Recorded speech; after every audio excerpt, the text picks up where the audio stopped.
Coming into this weekend, I mean, y'all just did Indy testing. How kind of strange is it it's the month of May now, and we're here in Birmingham? No, it's perfect. We're racing, so that's good.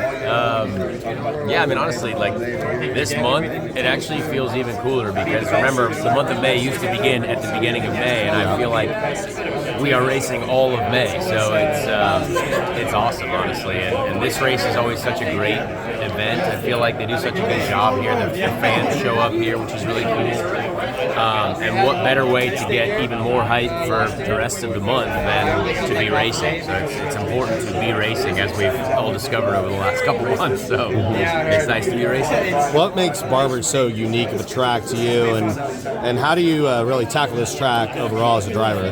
Man, it's just like physically one of the most tough tracks that we go to.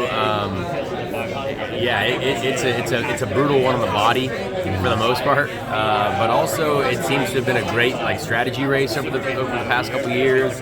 You know, who's going to make the fuel saving strategy work? Who's going to try to push hard the whole race?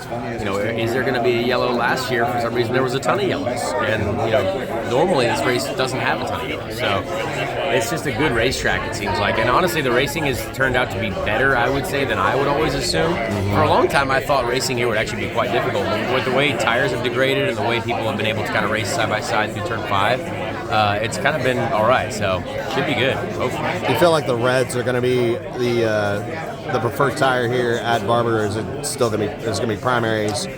Like we saw at Thermal. I certainly hope it's the red tire. The primary tire is harder this year, so it's pointing to a red race, but who knows? We won't know until we get out there. At least I won't, because I wasn't here last year. So that's true. How much do you feel like this race kind of sets the tone for May going in? Because you want to go into May on a good note. Yeah, I mean, honestly, it for sure can be a tone setter. I mean, because we're on track every single weekend for what feels like forever now, which is great. Like that's what we've all been begging for over the last couple weeks. So if it goes great, it's awesome. If it doesn't, well, you got next weekend to go right back at it. So that's also a good way to look at it. Thank you. Yeah. Steven Stump of Frontstretch.com here. Come back for more great racing videos, and if you like us, don't forget to hit that subscribe button.